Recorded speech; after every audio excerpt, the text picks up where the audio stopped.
नमस्कार दोस्तों, स्वागत है आपका हरीश कड़ी। मैं हूं हरीश और आज हम बात करेंगे कैलेंडर के पार्ट 2 की। और इसमें जो बचे हुए क्वेश्चन हैं उन सबको इसमें डिस्कस करेंगे, जैसे कि डेट वाइज जो क्वेश्चन रह गए थे उनको सॉल्व करेंगे। इसके अलावा और भी कुछ टाइप के हैं जो कि अक्सर कई एग्जाम में पूछे जाते हैं, वो भी हम इसमें डिस्कस करेंगे। वीडियो शुरू करने से पहले मेरा एक सवाल, आपको कमेंट बॉक्स में इसका आंसर देना है। इसके अलावा मैं इस वीडियो में इससे संबंधित क्वेश्चन भी बताऊंगा। तो क्वेश्चन है आपका कि 27 मार्च 1990 को कौन सा दिन होगा, इसका आपको कमेंट बॉक्स में इसका आंसर बताना है। इससे संबंधित अब हम क्वेश्चन सॉल्व करते हैं। तो आइए शुरू करते हैं। सबसे पहला क्वेश्चन है 10 अगस्त 2001 को मंगलवार था, तो 15 सितंबर 2002 को कौन सा दिन होगा। अब यहां पर बात ध्यान देने वाली बात है कि पिछले जो वीडियो में हम डिस्कस कर चुके थे 10 अगस्त 2001 है ना, और 10 अगस्त और पूछा क्या है 15 सितंबर। क्या पूछा है 15 सितंबर, ठीक है। 15 सितंबर 2002 को पूछा गया है, लेकिन हम पिछले वीडियो में पढ़ चुके थे अगर हमें 10 अगस्त से 10 अगस्त 2002 की बात करना है तो कितने दिन प्लस होते थे। जैसे यहां पर मंगलवार है तो इसमें क्या हो जाता था, मंगलवार की जगह क्या हो जाता था, बुधवार हो जाता, मतलब एक दिन बढ़ जाता था। ये हम पहले पढ़ चुके हैं। अगर वो लीप ईयर है तो 2 दिन बढ़ जाते थे, बुधवार की जगह क्या हो जाएगा, गुरुवार हो जाएगा। लेकिन ये हम जानते हैं कि 2001 क्या है, लीप ईयर नहीं है, इसलिए मंगलवार की जगह क्या हो जाएगा 2002 में बुधवार, मतलब 10 अगस्त 2002 को बुधवार हो जाएगा। तो यहां तक तो क्लियर हो गई बात। लेकिन हमें 10 अगस्त नहीं चाहिए, हमें क्या चाहिए 15 सितंबर का टाइम। तो अब हमें क्या करना पड़ेगा 10 अगस्त से, वो अगर हम अगस्त की बात करें केवल अगस्त वाले महीने में तो 31 तारीख की होती है अगस्त, है ना। तो ये 10 दिन निकाल लें तो 21 दिन बचे, और 21 को आप ऐड मत करो कि 21 ये दिन और 15 ये दिन दोनों को ऐड कर दे, ऐसा भी कर सकते। लेकिन इससे क्या है कि हमारा कैलकुलेशन बढ़ता, सीधे यहीं पे 7 का भाग दो, ये खत्म कर दो, ठीक है, क्योंकि हमें रिमाइंडर से मतलब है। तो 7 से भाग दे दो, 7 की 21, मतलब ये खत्म है। ये हो गया अगस्त का। अब इसके बाद अगर सितंबर की बात करें तो सितंबर में हमें कहां तक जाना है 15 सितंबर तक। तो 15 में भी आप 7 का भाग दे दो तो शेष फल क्या बचा 1। बस आपको कुछ नहीं करना, 1 इसमें प्लस कर देना है। तो बुधवार की जगह क्या हो गया गुरुवार, आपका आंसर आ गया गुरुवार। बस आपको कुछ नहीं करना, आपको यही करना है कि 10 अगस्त से 10 अगस्त 2002 तक जाना है। 1 से 2 तक हो गया तो ये पूरा हो गया आपका, 1 दिन बढ़ेगा। आप पहले वीडियो में पढ़ चुके हैं। तो अगर आपने पहला वीडियो नहीं देखा तो आप पहले वीडियो को देख ले, तो आपको और कॉन्सेप्ट क्लियर हो जाएंगे। इसके अलावा जो बचा समय है 21 दिन का, 21 दिन में 7 का भाग दे दिया, फिर 15 दिन बचा, 15 दिन में 7 का भाग दिया, तो एक रिमाइंडर बचा। और अगर ऐसा भी करते 21 दिन और 15 दिन को जोड़ते तो कैलकुलेशन क्या है थोड़ा बढ़ जाता। इसलिए बेहतर यही है कि यहीं पर 7 का भाग दे दो, यहीं पर 7 का भाग दे दो, जो आंसर आया और उसको ऐड कर दो रिमाइंडर को, ठीक है ना। तो इस प्रकार से आंसर आ गया। अब बात करते हैं हम अगले क्वेश्चन की। ये अगला क्वेश्चन है कि 10 जून 1987 को कौन सा दिन था। ये अब इस टाइप के क्वेश्चन हम इसमें देखेंगे कि जिसमें सिर्फ और सिर्फ तारीख दी होगी और उसका हमें दिन निकालना होगा। तो उसको हम इसी नॉर्मल विधि से कैसे निकालेंगे। इसको निकालने के पहले मैंने बताया था कि इसको निकालने के कई मेथड है। जैसे कि आप कोड याद कर लो, जनवरी फरवरी मार्च अप्रैल का, तो कोड से भी आप निकाल सकते हो। पर हमें कोड वाले झंझट में नहीं पड़ना, हमें अपने पहले नंबर बेस कंप्लीट करना है कि आखिर ऐसा क्यों होता है, कोड ऑटोमेटिक बन जाएगा। इसलिए सबसे पहले हम इसको बेस से समझते हैं। तो हमें क्या करना था, हम पहले ही पढ़ चुके हैं कि जो शताब्दी होती है, जैसे कि अगर हम बात करें कि 400 है ना, 4 दूनी 8, 4 ती 12, तो ये वाले जो होते हैं ये लीप ईयर होते हैं, ठीक है। और लीप ईयर में अगर हम देखें तो क्या होता है, लीप ईयर में फरवरी कितनी होती है 29 की होती है, ठीक है। इसके अलावा एक चीज और मैं यहां पर आपको बताना चाहता हूं इस क्वेश्चन को करने से पहले, कि अगर हम कहें कि 100 सालों में अगर हम कहें कि रिमाइंडर कितने दिन बच रहे हैं, अगर हम 7 का भाग दे दें तो 100 सालों में, जैसे कि 100 साल के पहले अगर 1 साल की बात करें तो 1 साल में रिमाइंडर कितना बच रहा था, 1 बच रहा था कि नहीं। तो 1 रिमाइंडर बच रहा था अगर वो नॉन लीप ईयर हो, मतलब लीप ईयर ना हो उसमें, तो ठीक है। तो उसी प्रकार से अगर लीप ईयर होते हैं तो उसमें कितना रिमाइंडर बच रहा था, उसमें 2 रिमाइंडर बच रहा था अगर वो लीप ईयर हो, ठीक है। मतलब कुल मिलाकर के अगर वो 100 साल है तो 100 साल में लीप ईयर कितने होंगे, हम पहले ही पढ़ चुके हैं कि 24 क्या होंगे, 24 होंगे लीप ईयर। हम पहले पढ़ चुके हैं कि कैसे होंगे, क्योंकि इसमें 4 का भाग देंगे तो 25 बार जाता है, तो उसमें से 1 कम कर देते हैं क्योंकि 100 जो होता है लीप ईयर नहीं होता। तो 24 क्या है लीप ईयर, इसमें कर देते हैं हम 2 का गुणा। उसी प्रकार से अब बचे कितने, तो 24 इसके अलावा कितने बचे आपके, ये बचे 76, तो 76 क्या होते हैं, नॉन लीप ईयर। तो इसमें कर देते हैं हम 1 का गुणा, तो हमारे पास टोटल कितने दिन एक्स्ट्रा बचे, क्योंकि एक साल में हम जानते हैं 1 शेष बचता है और लीप ईयर में 2 शेष बचते हैं, इसलिए हमने 2 का यहां पर गुणा कर दिया, 1 यहां पर गुणा कर दिया। तो टोटल कितने हो गए, तो 24 दूनी 48, ठीक है, और प्लस 76 एकम 76, ठीक है। अब इनको टोटल अगर हम कर दें तो कितना हो गया, 8 6 14 की 4, हाँ सलाई 1, ठीक है, और ये हो गया 12, मतलब 124 दिन हो गए आपके टोटल जो एक्स्ट्रा 100 सालों में। 100 सालों में 124 दिन एक्स्ट्रा हो जाते हैं। तो अगर हमको और कम करने का प्रयास करें तो इनको और अगर हम रिड्यूस करें, हमने पहले ही पढ़ा था कि हमें कम से कम कितने पिलाना है, 1 से लेकर के और 7 के बीच में। तो 7 का हम भाग दे देंगे, तो 7 एकम 7 कितना बचा, यहां पर बचा 5, ठीक है। तो अब 7 का भाग देंगे, 7 7 49, तो कितने बचे 5, मतलब शेषफल क्या बच गया आपका, 5 शेषफल बच गया। तो 5 शेषफल जो हमारा बचा, यही हमारे लिए इंपॉर्टेंट है कि 100 सालों में कितना शेषफल बचता है, 5। तो 200 सालों में कितना बचेगा, 10, ठीक है। 300 सालों में कितना बचेगा, तो 300 सालों में शेषफल बचेगा 15, ठीक है। 300 सालों में शेषफल बचेगा 15, है ना। और 400 सालों में कितना बचेगा, तो 400 सालों में शेषफल कितना बचेगा, 20 नहीं, 20 नहीं बचेगा, क्योंकि हमने पहले ही पढ़ा था कि 400 वाला जो साल होता है वो भी क्या होता है कि लीप ईयर होता है, इसलिए यहां पर जो शेष साल हो जाते हैं 21, ठीक है।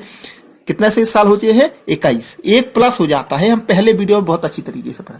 बस थोड़ा सा आप एक बार इसको क्लियर कर लो, मैं प्रॉमिस कर रहा हूं कि आपको किसी भी टाइप के क्वेश्चन में कोई प्रॉब्लम नहीं आएगी, लेकिन आपको पहला वीडियो जरूर देखना पड़ेगा, तभी आपको थोड़ा सा इजी लगे, नहीं तो आपको ये भी टफ लगेगा। तो आपको लगेगा नहीं यार वही कोड याद करने वाला था वो सही है, पर ऐसा नहीं है। कोड आपको एग्जाम में भूल सकते हैं, और ऐसा नहीं, चलो ठीक है आपको याद भी है, पर कोड कहीं कहीं हमें इतना कंफ्यूज कर देते हैं कि आपको फिर लगेगा कि वो क्वेश्चन तो आपका गया। इसलिए आपको उसका बेसिक तैयार होना चाहिए। 7 का भाग कर दें तो कितना बचेगा, 0 शेषफल बच जाएगा। तो कहने का मतलब मेरा है कि 400 में आपके पास शेषफल क्या बचेगा, 0। और 300 में शेषफल कितना बचेगा, 1 शेषफल। 200 में शेषफल कितना बचेगा, 7 का भाग देंगे ना, तो यहां पर 7 का भाग दिया तो 1 शेषफल बचा, 7 दूनी 14, यहां पर 3 शेषफल बचा और यहां पर आपका 5 शेषफल बचा। तो 100 में कितना शेषफल बचा, 5, 200 में 3 और 300 में 1। और यही कोड यूज करते हैं कुछ लोग, पता, यही कोड यूज करते हैं, लेकिन आपको पता नहीं होगा कि आखिर ये कोड बने कैसे, ठीक है ना। तो बस इतनी चीजें आपको कंफर्म हो गई कि अगर 100 ईयर है बचे हैं तो उसमें आपका 5 दिन शेषफल बचेंगे, अगर 200 साल बचे हैं तो 3 शेषफल बचेंगे। और अगर ये भी याद नहीं तो आप केवल 5 याद रखिए कि 100 में आपको 5 दिन एक्स्ट्रा होते हैं। 100 सालों में मतलब पूरा अगर 7 का भाग दे दे जितने भी दिन हैं तो आपके 5 दिन क्या होंगे, शेषफल बच जाएंगे, ठीक है। ये चीज बस आपको क्लियर होना चाहिए। इसके बाद 200 का भी आप निकाल सकते हैं, 200 में आप 10 कर देंगे तो 7 का भाग देंगे तो 3 शेषफल बच जाएंगे।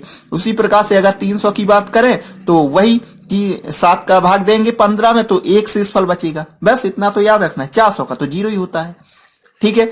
ये 3-4 चीजें आपको पता होनी चाहिए, इसके अलावा आपको कुछ भी याद नहीं रखना, ठीक है। अब अगर इस वाले क्वेश्चन की बात करें तो सबसे पहला जो काम है हमारा, इसको हमें करना है 400 से भाग। क्यों करना है, क्योंकि हम जानते हैं कि 400 में 0 शेषफल बचते हैं, 0 दिन शेष बचते हैं। तो 400 से हम भाग कर दें तो 4 चौको 16, कितना बार गया, 4 बार गया, और कितना शेषफल बचा, आप 4 चौको 16, 1600 निकाल दो 1900 में से, तो कितना बचेगा 387। 387 साल शेष बचेंगे।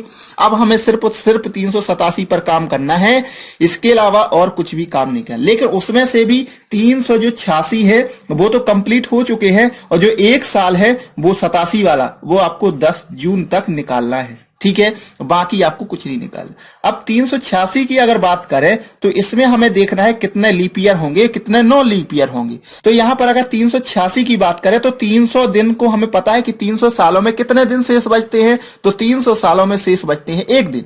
तो हम इसको अलग ही रख देते। तो हमारे पास अब कितना आंकड़ा बचा, केवल बचा हमारे पास 86 सालों का। तो 86 सालों की बात अब हमें केवल करना है, 300 भी खत्म हो गए, ठीक है। 86 सालों में अगर हम देखें कि लीप ईयर कितने होंगे तो हम 86 में क्या करेंगे कि 4 का भाग दे देंगे। तो 4 दूनी 8, कितना बार गया? 2 बार। ठीक है, यहाँ पर 6 आ गया तो 4 एकम 4 तो आपका कितना यहाँ पर कितने बार गया? 21। मतलब 21 साल ऐसे होंगे जो कि आपके लीप ईयर होंगे, और लीप ईयर में हमेशा 2 शेषफल बचते हैं, तो 21 दूनी 42, इसलिए हमें डायरेक्ट यहाँ पर लिख दिया 42। ठीक है, इसके अलावा अगर नॉन लीप ईयर की बात करें तो 21 जब लीप ईयर है तो 86 में से 21 माइनस कर देंगे तो कितना बचेगा? 6 में से 1 5, ठीक है, और 8 में से 2 गया 65। तो ये आपके 65 साल जो होते हैं वो कहेंगे नॉन लीप ईयर। और इसमें करते हैं हम 1 का गुणा, क्योंकि 1 शेषफल बचता है, क्योंकि हमें शेषफल से ही मतलब है कैलेंडर में, और कहीं पर किसी से मतलब नहीं। ठीक है, तो ये कहानी हमारी कहां तक? 86 साल तक क्लियर हो गई। ये यहां तक हमारे पूरे शेषफल आ गए, और हमें शेषफल ही काम करना है, शेषफल पर ही काम करना है।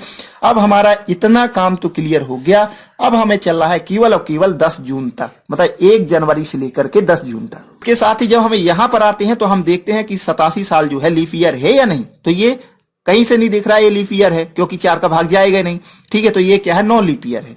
तो अब हम यहां पर देख लेते हैं। अब यहां पर चाहे तो इसको और कम कर सकते हैं, 7 का भाग करके, यानी कि सबको टोटल करने की जरूरत नहीं है, यहीं पर आप सीधे 7 का भाग दे दो। तो 7 छंग 42, मतलब यहां तो 0 हो गए, और यहां पर 7 नाम 63, तो कितना बचा? 2, और 2 यहां शेषफल बच गया, मतलब आपका 1 प्लस 2, मतलब आपका 3 शेषफल यहां पर बचा, और यहां पर सब खत्म हो गए।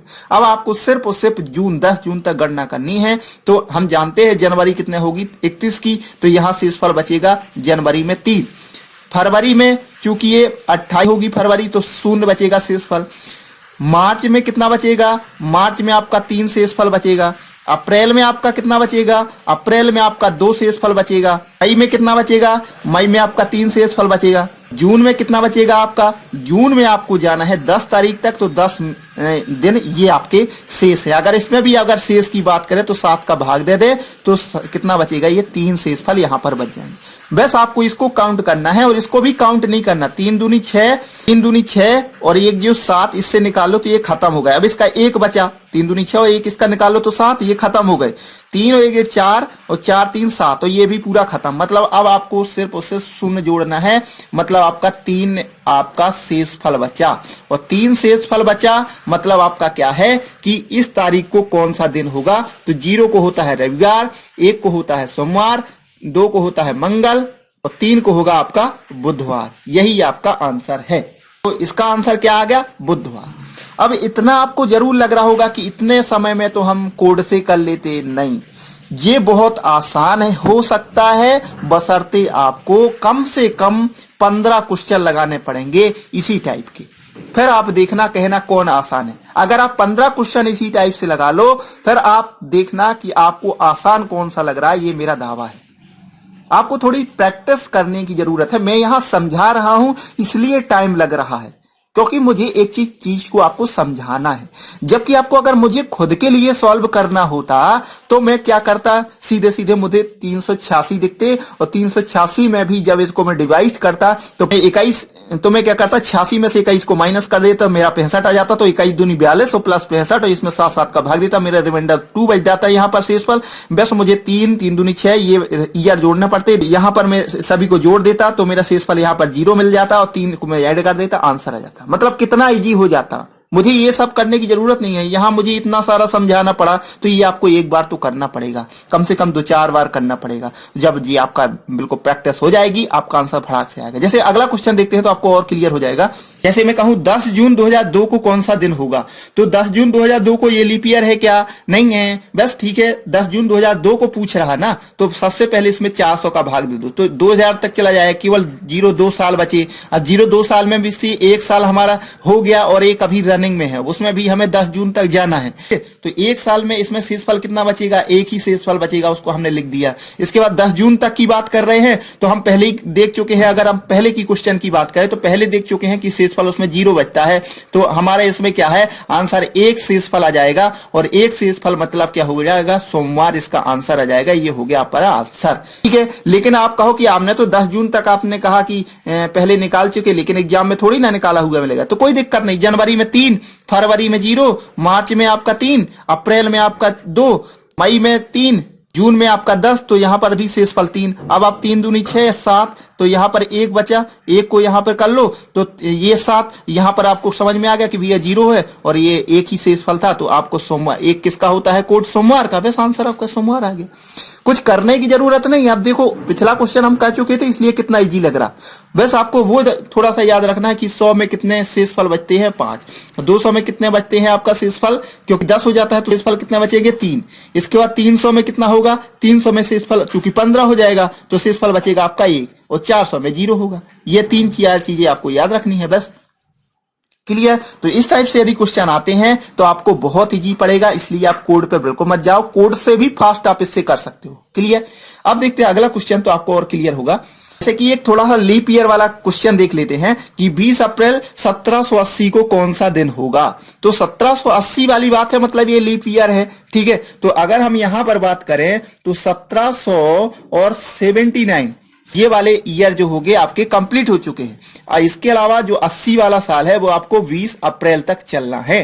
ठीक है, तो हमें 1779, ठीक है, ये वाले हमें पहले देखना है इसके बारे में। तो 400 का सीधे सीधे भाग दे देंगे तो कितना रिमाइंडर बचेगा, 4 चौको 16, 17, मतलब कितना 179 आपका ये 179 ये आपका जो साल है, हमें इस पे काम करना है। ठीक है, तो अगर इसमें देखें कि अगर 100 साल को भी अलग कर दें, हम जानते हैं 100 साल में कितने रिमाइंडर बचते हैं 5, इसको हमने 5 प्लस कर दिया। इसके बाद 79 की अगर हम बात करें तो 79 में कितने लीप ईयर होते हैं, कितने नॉन लीप ईयर होते हैं, तो 79 में अपन 4 का भाग दे देंगे, 4 एकम 4, कितना बचा 3, और यहां पर नाम 36, तो कितना बचा यहां पर 19 हो गया आपका लीप ईयर। तो 19 दूनी 38, आपके 38 आ जाएंगे यहां पर लीप ईयर। ठीक है, शेषफल।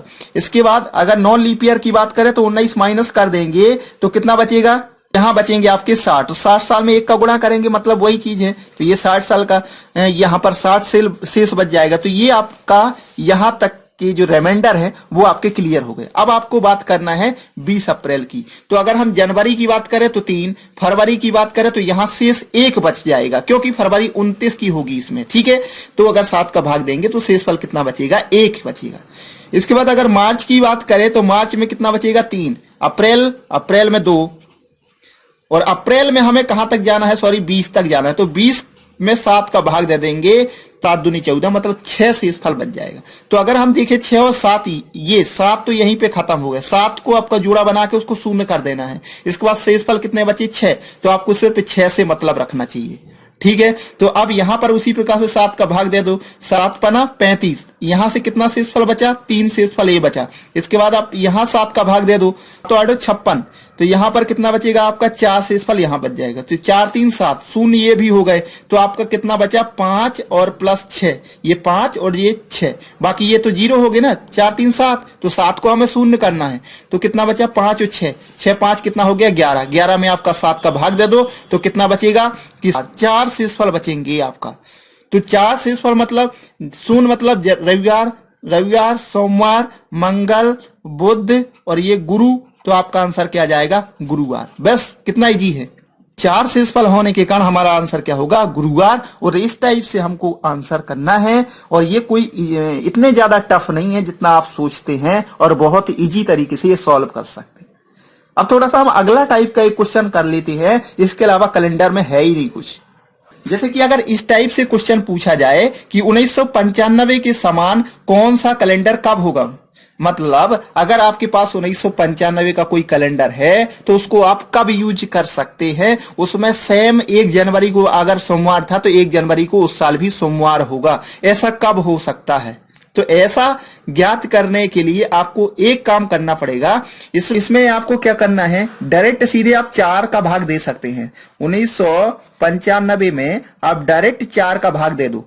ठीक है, अगर वो शताब्दी का होता तो जैसे कि मान के चलो अगर 1600 होते केवल, तो फिर हम उसमें केवल 400 का भाग देते। लेकिन अगर वो ऐसा कुछ क्वेश्चन है, मतलब जैसे कि कहे 400 नहीं है, 800 नहीं है, शताब्दी वाले नहीं है, तो आपको क्या करना है, सिर्फ और सिर्फ 4 का भाग देना है। अब अगर 4 का भाग देंगे तो 4 चौको 16, कितना बचेगा, यहां पर 3 बच जाएगा। ठीक है, 4 नाम 36, कितना बचेगा आपका 3 बच जाएगा। ठीक है, तो 6 28, 4 32, कितना बचेगा आपका शेषफल। आपको सिर्फ शेषफल से मतलब है, जो 4 32 मतलब 35 है, तो शेषफल कितना बचेगा 3। तो अगर शेषफल 3 बचा है या आपका शेषफल क्या बचेगा। देखो 4 से जब भी कोई ऐसी संख्या होती है जिससे हम भाग देते हैं तो होगा कि उसके अंदर के ही अंक आपको शेषफल मिलेंगे, या तो 3 मिलेगा, या तो 2 मिलेगा, या तो 1 मिलेगा, इसके अलावा आपको 0 मिलेगा, इसके अलावा आपको कुछ भी शेषफल नहीं मिलेगा। ठीक है, तो अगर 3 शेषफल मिलता है और या 2 शेषफल मिलता है, 3 या 2 शेषफल मिलता है तो आपको 11 को प्लस कर देना है। एक यदि आपको 1 मिलता है शेषफल में तो आपको प्लस करने हैं 6। ठीक है, अगर आपको 0 शेषफल मिलता है तो आपको प्लस करना है 28। ठीक है, बस इतने के अलावा कभी आपका नहीं आएगा। तो ये एक टाइप है, अगर ऐसा कभी पूछ रहा है कि आइडेंटिकल ईयर पूछ लेता है कि इसके समान अगला कैलेंडर या इसके समान कैलेंडर कब होगा, तो 1995 में आपको सिर्फ और सिर्फ जो भी साल पूछा हो उसमें 4 का भाग देना है। जो शेषफल बचे उसमें से देखना है, अगर शेषफल 3 या 2 बचता है तो 11 प्लस कर देंगे, अगर शेषफल 1 बचता है तो 6 प्लस कर देंगे, 0 प्लस, अगर 0 शेषफल बचता है तो 28 प्लस कर देंगे। तो यहां शेषफल हमारा कितना बचा था 3, तो हमें कितना प्लस करना है 11 प्लस करना है, तो यहां हो जाएगा 6 और ये हो जाएगा 0 और यहां पर हो जाएगा आपका 0 और ये हो जाएगा 2006। तो अगला जो कैलेंडर होगा 2006, मतलब अगर आपके पास 1995 का कैलेंडर है तो उसको आप 2006 में यूज कर सकते हैं। तो ये आइडेंटिकल ईयर निकालने का एक तरीका है, और ऐसा नहीं कि इन कोडों का कोई मतलब नहीं है, इन कोडों का मतलब है, पर इनको समझने के लिए आपके लिए टाइम चाहिए। अगर आप कहें तो वो पर उस पर भी मैं वीडियो बना सकता हूं कि कैसे ये जो साल है वो बचे हुए हैं। और कुछ नहीं, ये सिर्फ शेषफल पर आधारित है, और ये शेषफल जोड़ते जोड़ते जब ऐसा हो जाता है, जैसे कि हमने एक बार एक पिछला वीडियो में एक क्वेश्चन देखा था कि हमने उसमें देखा था कि किसी व्यक्ति का शुक्रवार को जन्मदिन आता है तो अगला शुक्रवार को ही जन्मदिन कब मनाया जाएगा, तो उसी टाइप से ये भी क्वेश्चन है। तो थैंक यू दोस्तों, आशा करते हैं आपको वीडियो जरूर पसंद आएगा। यदि आपको वीडियो पसंद आए तो प्लीज मित्रों के साथ शेयर जरूर करें और कमेंट करके हमें जरूर बताएं कि आपको वीडियो कैसा लगे, ताकि हम अगला वीडियो उतनी स्पीड और उतनी उत्सुकता के साथ जल्दी आपको पेश कर सके। तो थैंक यू दोस्तों, मिलते हैं अगले वीडियो में, तब तक के लिए नमस्कार।